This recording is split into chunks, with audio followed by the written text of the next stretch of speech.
Я, конечно, не Алиса, я Алина, и не Селезнева, а Сулейманова, но все детство мечтала попасть в то будущее, в котором жила героиня известного советского фильма «Гостья из будущего». Как оказалось, из Казани до этого будущего всего час езды, рукой подать. Первый российский город для IT-специалистов, самый молодой город России – Иннополис. Сегодня мы проведем здесь один день и на себе испытаем, каково это жить в настоящем, в городе будущего. Поехали!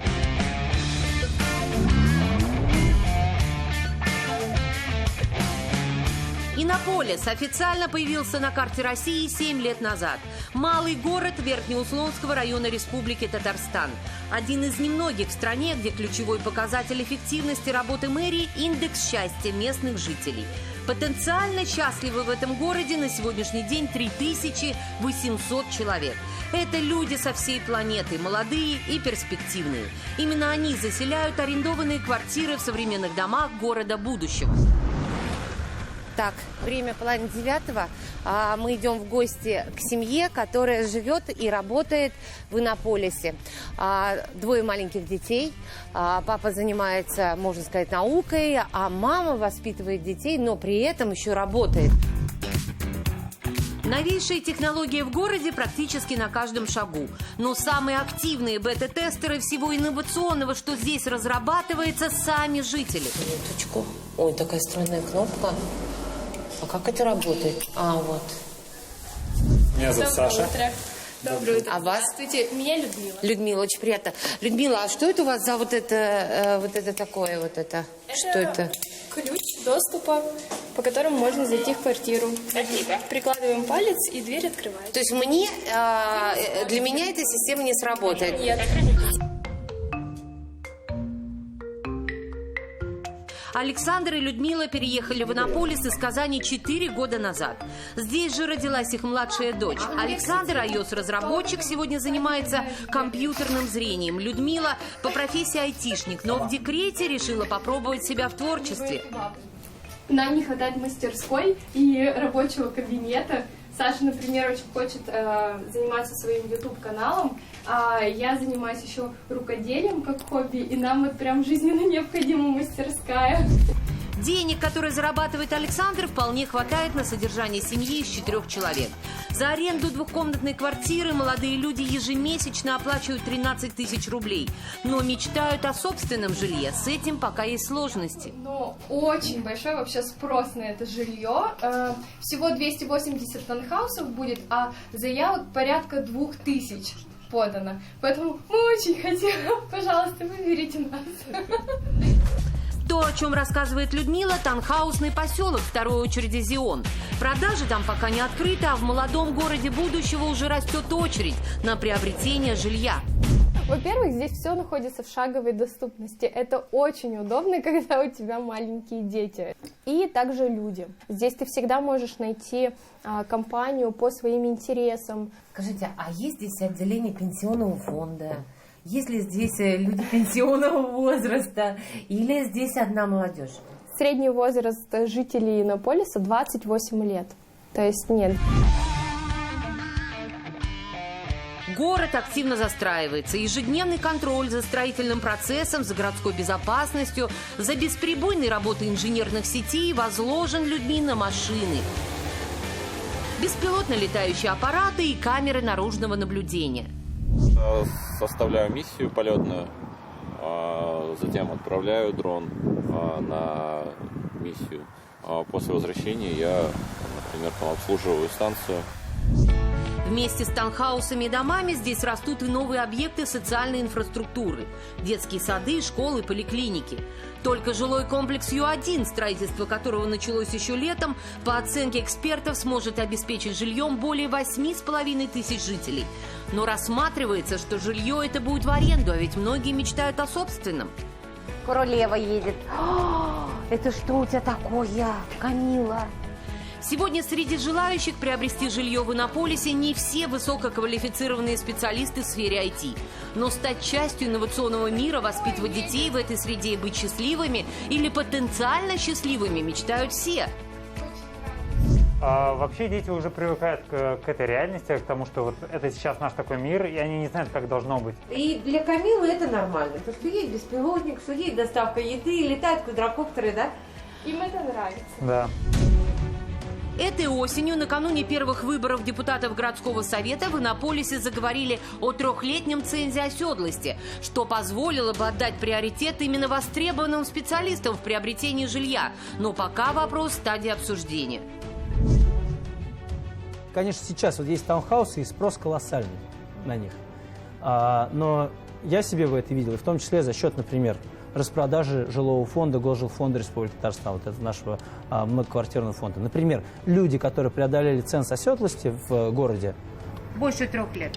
Да, потому что меньше всего бы хотелось, чтобы город Иннополис стал просто элитным пригородом. Нам хочется сохранить свою самобытность. Самобытность, о которой говорит депутат местного городского совета Вадим Галеев, в Иннополисе важна как нигде.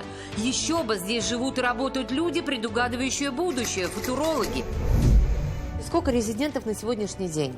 Сейчас у нас 260 компаний в 3 различных статусах. Это резиденты, партнеры и стартапы. Не совсем точную цифру я вам назвал, потому что сегодня прошел очередной экспертный совет по стартапам. И мы принимаем в состав нашей особой экономической зоны еще до 10 компаний. Вадим уже несколько лет заместитель генерального директора особой экономической зоны. Иннополис для него не просто город будущего, это будущее в настоящем. Знаете, есть замечательная фраза «будущее уже наступило», просто оно неравномерно распределено. Большая часть проектов, которые разрабатываются в Иннополисе, уже сегодня можно использовать и используются в практических целях. Вот такой КАМАЗ. Причем этот КАМАЗ есть как в модификации просто беспилотного КАМАЗа, так и в модификации в виде 2 устройств. И он очень умный, этот КАМАЗ. Есть модификация, где взлетает беспилотный дрон, летит вперед, сканирует пространство, передает на КАМАЗ, и после этого они вместе решают, куда ехать. Ну разве это не будущее? Или это уже настоящее? Здесь у нас работает 5G. И это тоже, как везде это будущее, а у нас это настоящее. Татарстан вообще в передовиках. Первый регион в России, где уже несколько лет на территории Иннополиса проводится эксперимент по опытной эксплуатации высокоавтоматизированных транспортных средств. 8 беспилотных автомобилей, принадлежащих компании «Яндекс», перевозят по городу будущего своих пассажиров. По российскому законодательству в беспилотниках пассажиры не могут находиться без водителя-испытателя, инженера-испытателя. Поэтому сегодня наш инженер-испытатель, как вас зовут? Сергей. Самое интересное, что поездка это абсолютно для жителей Иннополиса бесплатная, для тех, кто зарегистрирован в этой программе. Ни рубля у меня с программы не сняли. Таких поездок в Иннополисе за несколько лет состоялось уже более 22 тысяч. И ни одного ДТП. Начать поездку. Автомобили заранее просчитывают маршруты и умело обходят все препятствия. Мы в этом убедились сами. Вы посмотрите, она сама крутит руль, сама реагирует. У нас с вами 40 километров скорость движения. Просто держит скорость. Я могу открыть окно во время поездки. Сбрасываем скорость и аккуратно перестраиваемся.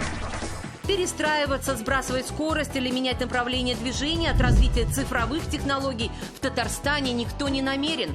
Следующий год объявляется республике годом цифровизации. Все инновационные разработки, которые рождены в городе будущего, теперь получают особый смысл. Город Иннополис будет ли в авангарде тех событий, которые будут происходить на территории Республики Татарстан? Я уверен, что мы уже сейчас находимся в авангарде разработки наиболее передовых решений. Не только в Татарстане, но и в России в целом. Постараемся создать максимально благоприятные условия для того, чтобы принести как можно больше проектов сюда, в республику. Будем надеяться, что формирование экспериментальной площадки на базе Иннополиса позволит... Депутаты Госсовета Республики единогласно голосуют за установление экспериментально-правового режима в Иннополисе. Спасибо, решение принято.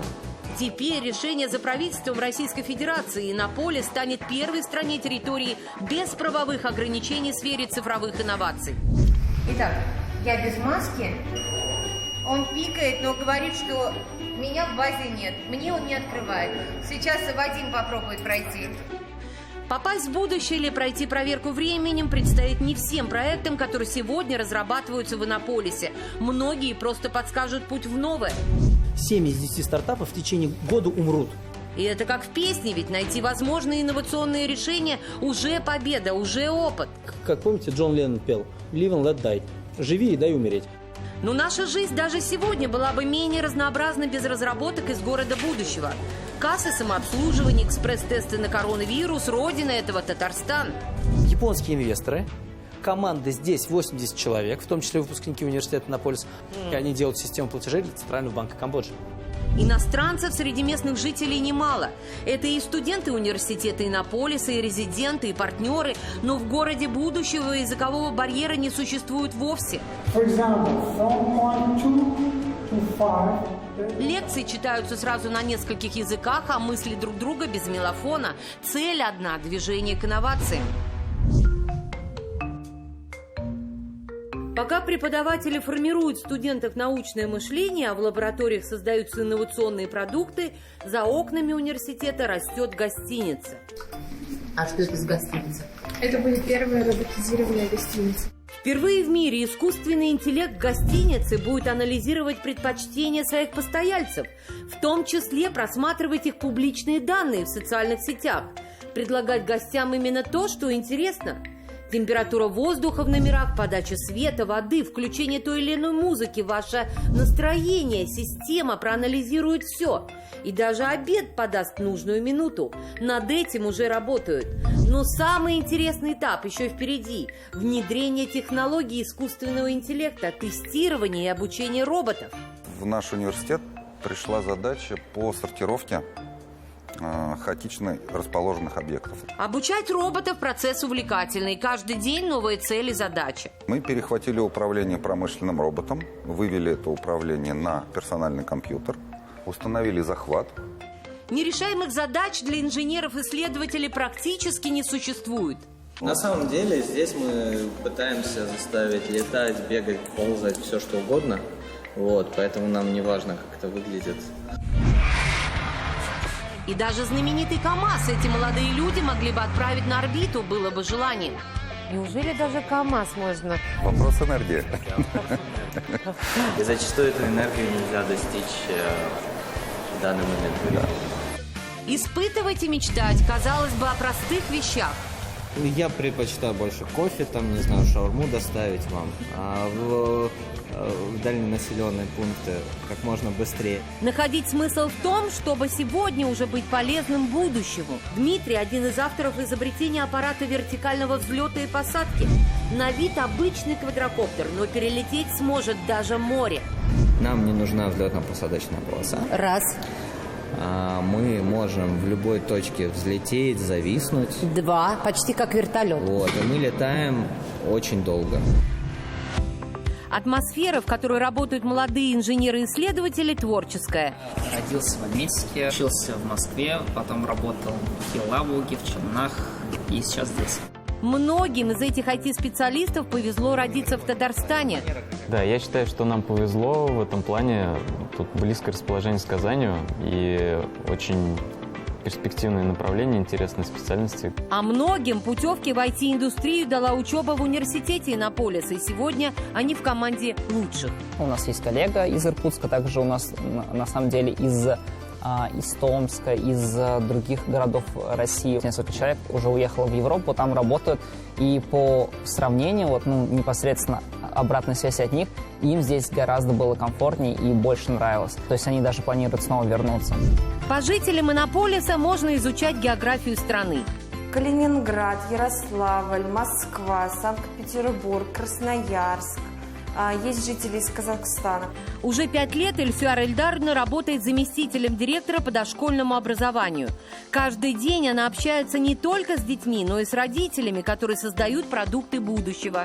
Здесь в основном айтишники, они мыслят по-другому. У них более критическое мышление. Когда происходит какая-либо ситуация, они об этом не умалкивают. Они сразу начинают предлагать пути решения проблемы. Стремиться к лучшему и предлагать практические решения – обыкновенная история для Иннополиса. Неравнодушных здесь нет, поэтому и дети растут увлеченными, творческими. поскольку у нас английский язык включен в основную программу дошкольного образования. Также инструктор по плаванию. История детского сада началась здесь с 35 воспитанников. А сегодня в 2 современных зданиях уже 358 детей. И пока нехватки мест нет. Это игра из нашего прошлого. Да. Игра из прошлого привлекает современных детей, но даже в этом у юных талантов свой взгляд на процесс. Видите, они даже переставили игроков. Где-то у них там 5, где-то 2. Надежда Сулимова возглавляет знаменитый в стране IT-лицей Иннополиса уже 5 лет. Недавно жители наделили ее полномочиями депутата местного городского совета.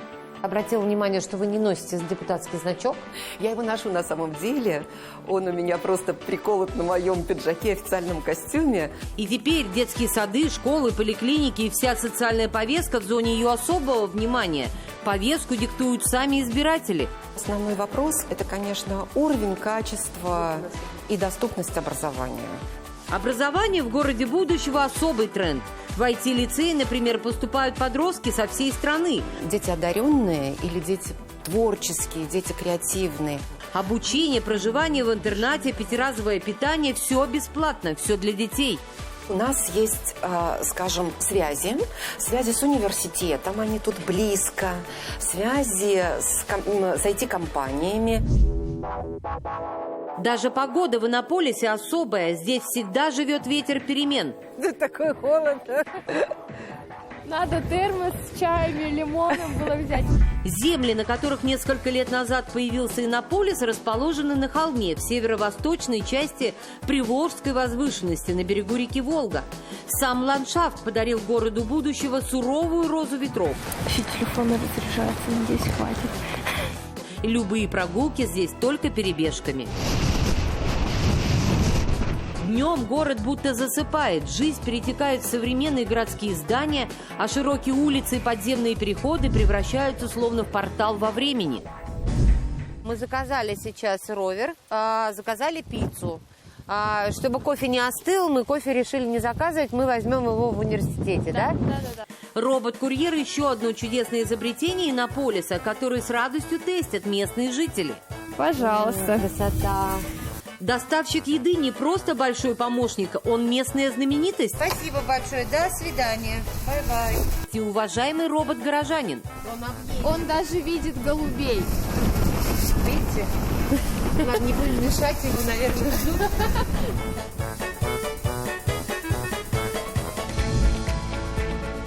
Общаться друг с другом с представителями муниципальной власти горожане предпочитают в интерактивном формате.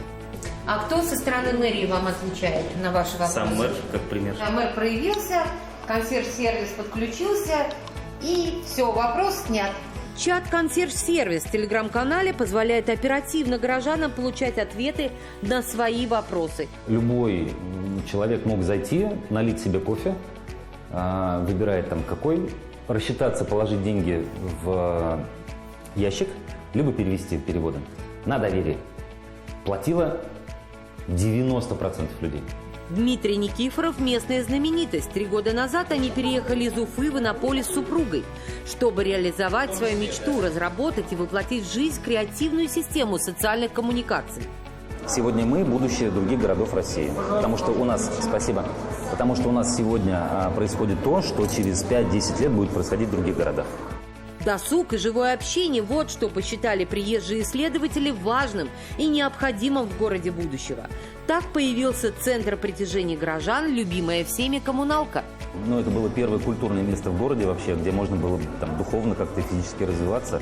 Мы открыли там студию танца, студию йоги, аэро-йоги, детские кружки по рисованию, музыке, шахматам, то есть целый спектр. Вот. На тот момент в городе этого не было вообще. А преподавать в этом центре стали супруги занятых айтишников. Город нас полюбил. И только спустя время в Иннополисе выросло современное красивое здание для развлечений и творчества Art Space. Это наш основной зал Брэдбери, в котором находится и кинотеатр Иннополиса, и здесь же проводятся все активности, все мероприятия. Конкурировать с этим мегапространством, безусловно, стало непросто, но ведь однажды сердце горожан уже было отдано коммуналке, а это как в настоящей любви, одна и на всю жизнь. Я себя ощущаю бамовцем. То есть, приехав сюда, я сталкиваюсь с вызовами, я сталкиваюсь с трудностями, но потенциал, он огромный, он величайший. Огромный потенциал в работе и у сотрудников мэрии. Они заняты вопросами содержания и развития городской инфраструктуры. Столько дел сегодня, а сколько еще предстоит. Вас вообще жители знают? Могут подойти на улице? Часто ли это происходит? Происходит, знают. Мне кажется, что знают. А какие вопросы задают? Различные, в основном предложения. Вот что лучше сделать, что хотелось бы. Бывает с такими наболевшими вопросами, там, такие как медицина, детская медицина, там, транспортные сообщения, не знаю, там, наличие... То есть вопросы задаются такие же, как любому мэру любого города. Да. Руслан Шагалеев уже 5 лет мэр города Иннополиса. Первого города в России для IT-специалистов. Быть первым значит быть примером. Мы можем быть таким, скажем, примером того, каким образом экономика и индустрия других городов страны нашей может перестраиваться, отвечая современным требованиям времени. Во всем баланс, реальность и ожидания, поступательное движение и рывок в настоящее и будущее. По мере роста города необходимо не терять фокус и цель, помнить всегда, для чего этот город был создан. Этот город создан для того, чтобы развивать IT-индустрию нашей страны, для того, чтобы закрыть большой дефицит IT-специалистов, который сейчас испытывает наша страна при переходе к экономике 4.0, цифровой экономике. У мэра Иннополиса на процессы взгляд прагматичный. Общение у нас все происходит в Telegram, когда, скажем так, запрос, информация мгновенно доходит до всех уровней взаимодействия с жителями, с республикой, и мы очень быстро можем реагировать на запросы жителей города. Ну, вопрос, как мы это отрабатываем, вопрос уже второй. Где-то мы успеваем, где-то нам не хватает пока, может быть, опыта. Из разговора с мэром выясняется, что самый передовой и молодой город России на поверку такой же, как и любой город страны, с обыкновенными житейскими заботами и хлопотами. Ну, есть своя специфика, но, в принципе, да, ничего нового здесь нет. Хотелось бы, конечно, чтобы была возможность, скажем так, строить всю инфраструктуру, знаете, там, вперед на несколько лет, на несколько десятков лет. Но мы находимся в условиях, когда мы должны не только строить эту инфраструктуру, но и понимать, каким образом экономически это будет целесообразно. И хоть на профессию мэра не обучают, но работать в городе будущего уже наука. Надежда мэра на то, что к 2028 году Иннополис вырастет до 15-20 тысяч жителей. В 2012 году, это 9 лет назад было, была заложена капсула времени. Родилась эта идея по строительству Иннополиса. 9 лет прошло. Как вы думаете, что там написали? Ну, я, честно говоря, не знаю. Но мое предположение, что послание нам в будущем и надежда на то, что мы реализуем те идеи, которые были заложены на этапе закладки этого города. Реализовали или нет эту идею, мы не станем спрашивать, потому что... Вопрос только в том, когда же эту капсулу надо будет открыть.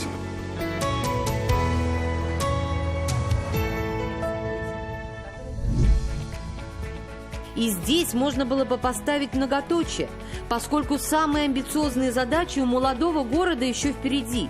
Но мы все-таки спросим, в каком временном измерении сегодня работает мэр Иннополиса?